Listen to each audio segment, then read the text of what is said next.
شب قدر، من قام لیلۃ القدر ایمانا و احتسابا، لیلۃ القدر میں جو قیام کرے ایمان کے ساتھ اور احتساب کے ساتھ. ایک بہت اچھی مثال بیان کیا کرتے ہیں ہمارے علماء، بلکہ شاید کہیں میں نے اس کو پڑھا بھی ہوگا، حضرت شیخ زکریا علیہ رحمہ نے شاید اس کو فضائل میں نقل بھی کیا ہے. اگر مثلا اپنی زبان میں عرض کرتا ہوں، ہو سکتا ہے مجھے وہ پورا یاد نہ ہو. اگر مثلا اعلان ہو جائے کسی بستی میں کہ فلاں بادشاہ، فلاں وزیر، فلاں شخص 1,00,000 روپے بانٹنا چاہتا ہے، اور وہ اس کو دے گا جس کو وہ بیدار پائے گا. مثلا 10 راتوں میں جو بیدار ہوگا رات میں اور فلاں جگہ پر ہوگا اس کو 10,00,000 روپے ملیں گے، یا 10,00,000 چھوڑ دیجیے 1,00,000 روپے ملے گا. یا اس طرح کہا جائے کہ بادشاہ ان 10 دنوں میں 10 تاریخ سے لے کر 20 تاریخ تک کسی بھی رات فلاں جگہ آئے گا اور جس کو وہاں پائے گا اس کو 1,00,000 روپے دے گا. لیکن یہ طے نہیں ہے کہ وہ کس رات آئے گا. اس نے کہا ہے کہ میں 10 راتوں میں سے کسی بھی رات آ سکتا ہوں، اور جو اس میدان میں ہوگا، جو فلاں جگہ ہوگا، ان سب کو میں 1,00,000 روپے دوں گا. آپ مجھے بتائیں ایمانداری کے ساتھ کتنے لوگ ایسے ہیں جو اس 1,00,000 کی لالچ میں 10 کی 10 راتیں جگیں گے؟ بالکل جگیں گے. اور یہ لاکھوں میں لوگ ہوں گے جو 1,00,000 روپے کی لالچ میں 10 راتیں جگیں گے. لیکن اللہ نے کیا فرمایا؟ لیلۃ القدر خیر من 1,000 شہر، 1000 مہینوں سے بہتر.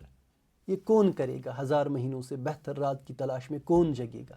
جس کے دل کا رخ صحیح ہو، وہی ذہن ہو جو صحابہ کا ذہن تھا، ثواب کا لالچ ہو، حریص ہو وہ ثواب کا.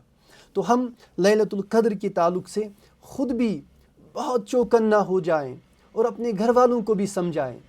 کل بھی ایک روایت کا تذکرہ آیا درس کے دوران، ڈاکٹر صاحب تذکرہ کر رہے تھے، رسول اللہ صلی اللہ علیہ وسلم آخری 10 راتوں میں اپنا کمر کس لیتے تھے اور اپنے گھر والوں کو بھی جگاتے تھے. وَأَيْقَظَ أَهْلَهُ آیا ہے غالباً اس حدیث میں. اپنے گھر والوں کو بھی جگایا کرتے تھے، خود بھی جگتے تھے. لیکن بدقسمتی سے میں نے اپنے کچھ شاگردوں کو دیکھا جو ہمارے مکتب میں پڑھتے ہیں. میں نے دیکھا کسی ملک میں میچ ہوتا تھا اور اس کی ٹائمنگ ہمارے ملک کی ٹائمنگ سے بہت مختلف ہوا کرتی تھی. میں نے اللہ کی قسم ان کو رات کے 2 بجے اٹھتے دیکھا ہے، خود دیکھا نہیں، پھر اگلے دن ان سے سنا ہے کہ آج ہم 2 بجے اٹھے. کیوں؟ میچ دیکھنے کے لیے. پھر پوری رات جگے ہیں. اور ہمارے کتنے نوجوان ایسے ہیں جو پتہ نہیں کس کس چکر میں کتنی راتیں جگتے ہیں. لیکن کیا اتنی بے قدری شب قدر کی؟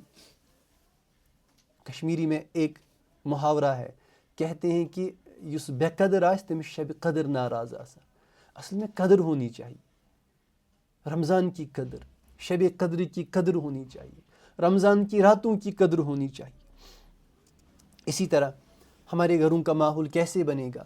ہم خود بھی ان 10 راتوں کا اہتمام کریں اور اپنے گھر والوں سے اہتمام کرائیں، اپنے بچوں سے اہتمام کرائیں. میں نے دیکھا ہماری مسجد میں کچھ ایسے افراد بھی ہیں جو اپنے بچوں کو ساتھ لے کر آتے ہیں. وہ بچے بھلے ہی پھر سو جائیں لیکن ان کے ذہن میں ایک بات بیٹھ گئی کہ یہ کیسی رات ہے.